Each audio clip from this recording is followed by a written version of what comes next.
Hi everybody, my name is Jan Dufour and I'm an independent Stampin' Up! Demonstrator. I live just outside of Louisville, Kentucky. Today we're going to make a little post-it note holder. This is a 4x6, which you don't see too many measurements out there for that. And today we're using it with the friction pen, which is a certain measurement. And then if you tune in 2 weeks from now for my next blog post, I'm going to show you how you can adapt it to use a fatter pen, a longer pen, that kind of thing, and how to make it work. And then I'm also going to show you how to do it with the smaller 3x3 post-it notes. If you're looking at this on YouTube, whoops, my friction pen's rolling, go to my website for the project sheet. It gives you all of the measurements, which is easier than trying to write it down while you're watching. If you need to go to my website, it's stampmesilly.com. If you have any questions or if you want to get a free catalog, just email me at jandufour@yahoo.com. And if you see anything you'd like to purchase, you can go to my online store, jandufour.stampinup.net. I'll put that aside. And then we'll get down to business. This Notes and Totes obviously has its own die set, which makes cute little bags, all kinds of really cute things. But I just wanted to use Just a Note. I like the font. I like the size. I just thought that it fit really good. So we're going to use that, which magically will be done because I wanted to move this along since I had some information to let you know. So we'll put that flag part together in a little bit. I'm going to set that aside. And then we've got the DSP, which again on the measurements is 4x6, which means you can make 6 of these out of one sheet of DSP, which is awesome. And then we need, this is Pecan Pie, not a color I use often. I love this paper and it's got the basic beige background. So I used that for Just a Note when I stamped in here with Pecan Pie. This sheet is 9 3/8 by 6 1/4. We're going to score it together. And then the leftovers, when you're trying to cut something on whatever trimmer you use, in my case it's the Stampin' Up! Trimmer, which I love, but there's this awkward section that is hard to read because it's gray. I've seen people put white out in there and rub it in so that you can see them. My alternative is I want a piece that is 2 1/4 by 5 1/8, which is what's going to go on the inside, which I don't know if you noticed, but underneath here, there's a holder, if you will, a little pouch that kind of keeps the weight from ripping it off the pad. But to get that, rather than try to measure my 6 1/4, I just subtracted 6 1/4 from 8 1/2 and got 2 1/4. And I just cut this at 2 1/4, which magically gives me my 6 1/4 that I needed. So that's a little tip. You can do that with wherever your measurements get wonky. So now we're going to score these two pieces here. I'm going to set this out of the way so I don't smash it. We'll start with the larger piece, and along the 9 3/8 side, we're going to score it at 4 1/4 and 4 5/8. And if you're concerned about eighths, each little tick mark is 5/8 would be right after the 4/8, which is a half. So one tick mark past that. And then the next one's easy, it's at 5. And that's it for scoring on this piece. And then this piece, we want to leave one long side unscored, but all 3 other sides get it at 1/4 inch and 1/2 inch. I'll rotate it 1/4 inch and 1/2 inch and 1/4 inch and 1/2 inch, and that's it. I can tell you I just wanted to use the scrap, and that is fine with me. If you're a little concerned with how skinny these little pieces are, these outer pieces could be made a little bit wider because it's going to be glued down. This 1/4 inch needs to remain because that's the size of, and where is my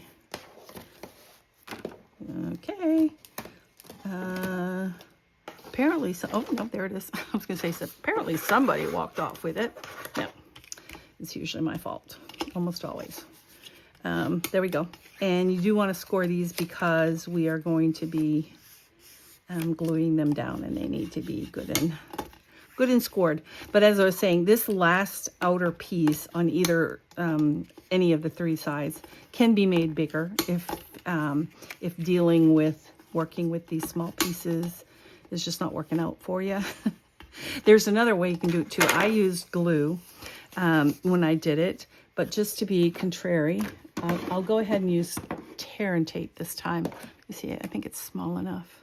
Yeah, we'll use tear and tape just for fun. So on the bottom, at the second score mark, so here's the first one, and here's the second one. We're going to go all the way up to that corner, and then we're going to cut off the two at the bottom, and we're going to cut off the little square at the end, and it makes like a little stair. I'm going to do the same thing on the other side, so up to the second score mark, and this truly is underneath. The two bottom squares are out, and then we're going to cut off the little outer square to make our little stair step. That's just so that folding is easier, gluing is easier. And again, I didn't plan this, but it just popped into my head, so we're going to go with it. And if it's a disaster, we'll just not retape or refilm. We're just going to go with it. So let's see what I want to do. Actually, first of all, I have to think this through now. I normally glue it like this. And so on the outer edges is where I'm going to put tear and tape. And that's going to be, whoops, where'd we go? That's going to be for when we actually put it down inside the little, it's a little crooked, but that's okay. When we put it inside the little notebook.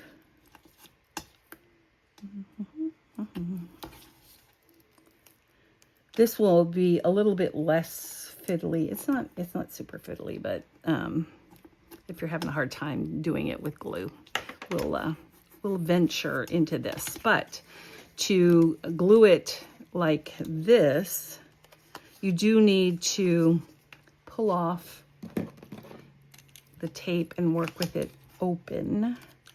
Let's just pull those off. Whoop. And I'm going to see if there's enough tear and tape to catch the corner. If not, we'll have to adapt with a little bit of glue, and then the rest of it will be tear and tape. So we're going to fold the flaps in, the little tiny square flaps, fold in. And then we're going to fold this in, fold the bottom down, and kind of grab that little corner and just hold it for a second. Yep. And then fold the little tab in and the corner and flip this up and hold it down for a second, and it'll attach. Now, again, I did it with glue first, and that worked out just fine for me. Right now you have to be careful because it's got all of that tape on there. This is not catching real well because it's just a tiny bit of tape, and I probably didn't put a ton at the end. I'm going to put a little dab of glue, which is the way I originally did it. Try to make sure that you square up your edges because that has to slide in. Where is my, here. And that actually can be done. You can actually slide it in and use that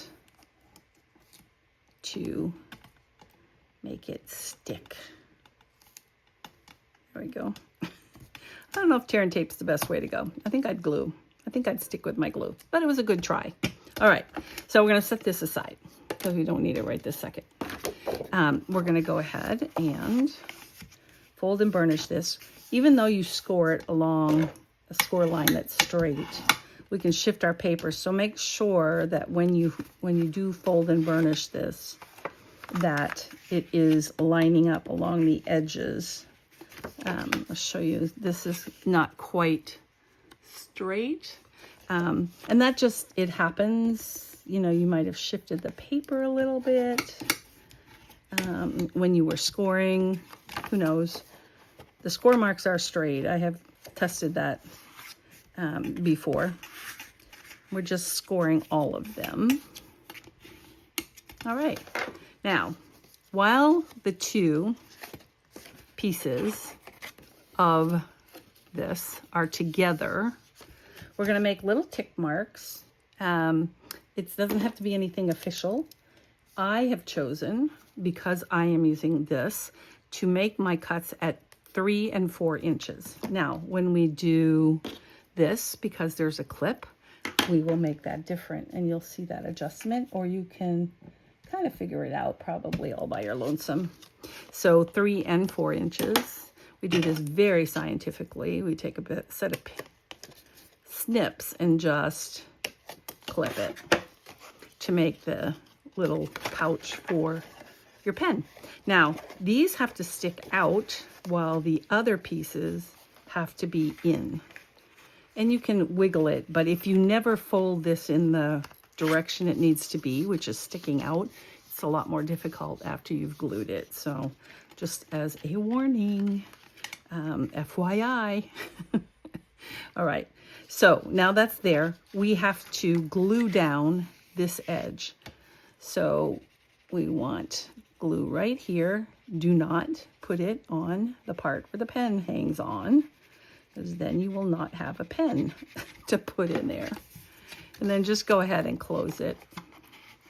You can close it like that or close it like this. It doesn't matter. Just make sure that you've got the edges down flat here. You can even use your bone folder to kind of spread the glue out that's in there.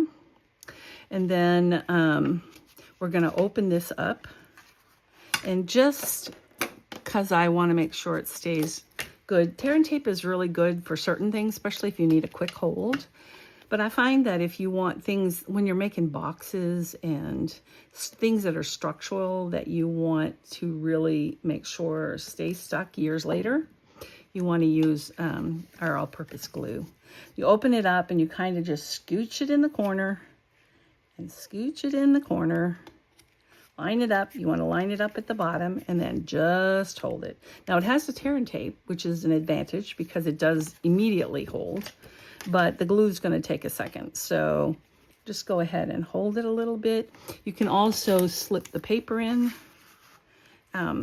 because obviously that will give it, I know you think, oh, she didn't make it big enough. That's not quite right.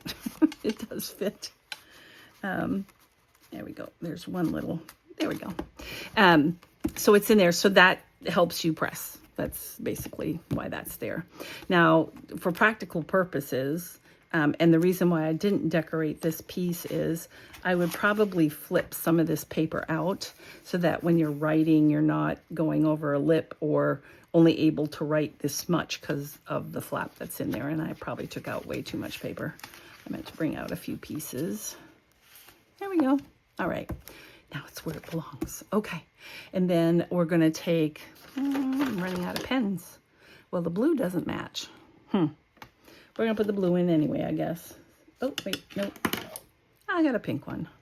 Pink? I have a lot of these pens everywhere, obviously, because it's all I use. But we'll go with the pink. It's not exactly perfect, but you know how that goes. I always get stuck right there. All right. And then we take our 4x6 and we glue that down on the front. So this next post, which I post in 2 weeks, in October, but still plenty of time for Christmas gifts. Let's put this on here. I'm going to show you how to do the 4x6, what is this? 3x3, I think, right? The 3x3? Yeah, 3x3 post-it, same style. We'll use, I've got some minis that are really cute. These are mini RSVPs. And then these, oops, yeah, they're all minis. There we go. And we can get that to fit in there. Some of them are smaller than others. I guess it depends on where you get them. I'm pretty sure I got mine on Amazon. Isn't that where we get everything we have? There are some littler ones that fit. Are these also RSVPs? I don't know, but this pen is 3 1/4 inches. So if you want it to go super well with this, then I would get the really small ones. And then again, I will show you how we can adapt it. So maybe we can use this. I'm not sure. I haven't figured that part out yet. But yes, so if you want to get the really little ones, look for a pen that's approximately 3 inches, this is 3 1/4. So we can make that for next time. Now we just have our little sentiment to put on. And again, Nested Essentials is the die set that I used. And oops, I apparently needed to re-stamp it because, you know, paper has 2 sides. I'll put this on here. Right side up is better. I find it easier to read. My granddaughter's going through a period where she's writing everything backwards on purpose. She just started kindergarten, so we're gonna have to break that habit. But anyway,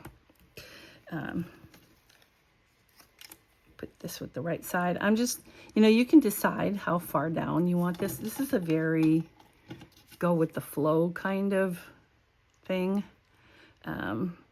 Do probably want that centered and straight. So I would hold that just for a moment. And I will need to get some more of these. And let's see. I could cut those up and use those pieces, but I don't feel like it today. It's been one of those days, you know. Do you ever have those? Of course we do. We all do. I can tell you that I filmed this whole thing while it was on camera. So guess what? It didn't film. So this is the second time, which is why my yellow doesn't match as well as the original pink one, because I had to quickly find this to go. But that's okay. We all have those days. We're going to be coming upon craft show season and you know, making gifts for friends and stuff. And this would be a really cute, quick, especially assembly line, man. You cut 6 of these out immediately, cut 6 of these right away. Use the scraps for this, and really doesn't take very long at all. So there you have it. And then just for fun, I'll put a gem on it. These are natural matte dots. I'm not even sure if these are still available, so I probably shouldn't be showing you this, but I'm going to use them anyway, because I will be giving this away to somebody. Don't know who yet. Figure it out. All right. I hope you enjoyed this. Please comment below or give me a thumbs up or a like. Subscribe. I only post twice a month on the 2nd and 4th Wednesdays of the month, unless there's a flash sale, which I will sometimes send out something for that as well. I appreciate you. Thanks for stopping by. Come back in a couple weeks and we'll do some math together. It'll be fun. Bye.